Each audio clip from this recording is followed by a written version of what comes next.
thing is that, so I'm talking of 83, 84 when I started my work here.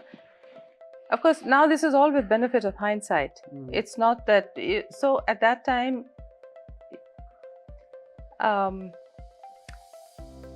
I think India was easier to understand than it is now. And because, layers of complexities have been added over the years. So we are talking of 40 years later.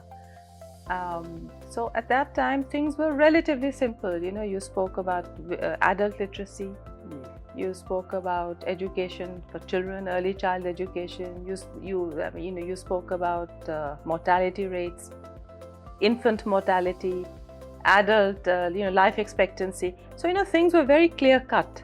It wasn't difficult. I mean, it wasn't that it was difficult. It wasn't easy, but the issues were very clear cut.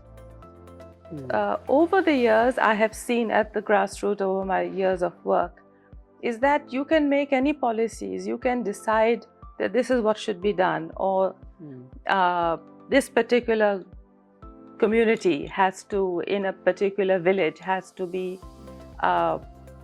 taken care of in this particular way. Anything, or flood relief victims have to be looked after, or earthquake victims. But actually in India, I'm talking only of India, I don't know what happens elsewhere in the world. But in India, what I have seen is that whatever one does as a policymaker or as an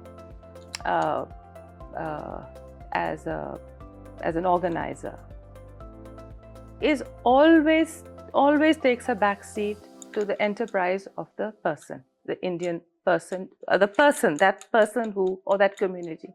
Because there's a vibrancy in this country, there's a vibrancy, there's a mental thought, there is a feeling of enterprise, which is quicker. The rate of that progress is quicker than what you can do. That's true.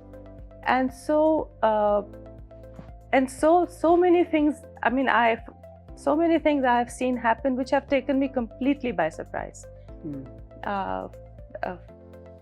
For example, we run a juvenile justice home. We run a home for abandoned girls in the Kasturba Gandhi National Memorial Trust, Delhi. I'm a trustee of this trust. It was founded by Mahatma Gandhi in memory of his wife in 1945. So I have run and managed the Delhi branch now for, I can't even, 96 I started, 94. So we have a home for abandoned girls there, and we have similar homes across the country, and we have homes for destitute women. Now, coming to this subject of girls, when we first started, the only objective was, it was just, when I started first, the girls who would come were completely unaware of what life may have in store for them. The only thing they wanted was, they weren't not interested in studying, but of course, coming to us, they had to study. But they only wanted to finish and get married and have to, that was all. And they had nothing else in their minds. Today, the girls who are there are very aware of all the possibilities. They have all the aspirations. And they have all their, but they still want to get married. As well. Yes, and so, which is good, there's nothing wrong with it.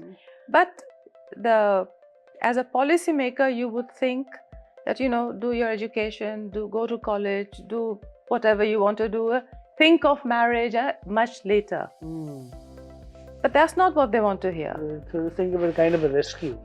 Yes. I'm just giving a very small example. It may be a very when you say trivial. That, I can hear the sadness in you. No, I'm not. Somehow you feel, when you speak about the girls there, your eyes just, No, it's not sadness. Yeah. It is this realization that we cannot go somewhere and decide what is good for them. That is what I'm... It's a very lovely thing to do. It's a yes, thing to you do. cannot... just because somebody does not have the means or is so-called poor financially, I assume we are talking of... Yeah. But I don't have the right to go to that person's house and Okay. say that this is what you must. I don't have that right. That's a remarkable thing to Yes. to really get. Honestly, it's a very powerful So thing. this to say. is, so it's not sadness. This is what I have come Thought, to realize. Yeah, the realization. over the years. Or to tell a woman that you need to remove your ghungat. Why should I say that to her? It's her choice. It's her choice. Yes, beautiful. I really love what you're saying. Really? But honestly, you're in a way, you're maybe not realizing it, but that's very Gandhian. That's very Gandhi, that yes. his humility, like yours, was very clear that I'm not here, I'm here in service. I don't have a right to tell you how to live your life. I have a right to live how my life, and I will be the example. Yes. You might choose to do what you do, yes. but I don't have a right to poke at you and be intolerant about you. Yes, yes. That's a fantastic message you provide.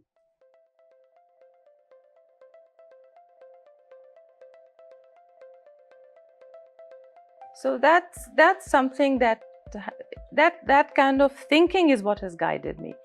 I certainly have very clear ideas as to how young people should be brought up. What are the exposures they should get so that they can have better lives.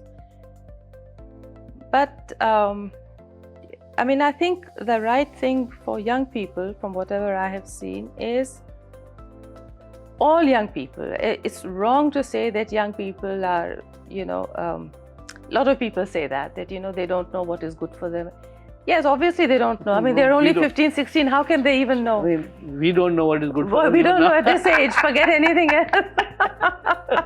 We are perpetually in confusion. Yes. What is the big deal? But they do need kindness. Yeah. And especially boys. When you are talking of this subject called women's empowerment, which at the end of the day, I actually don't even know what it means. I mean, but women's empowerment, so-called a kind of a situation where women are, in control of their lives, their destiny, their finances, can only happen if side by side men are also empowered. Yes. It cannot happen otherwise. And far more aware and sensitive. Yes, and what is required is kindness more than anything else.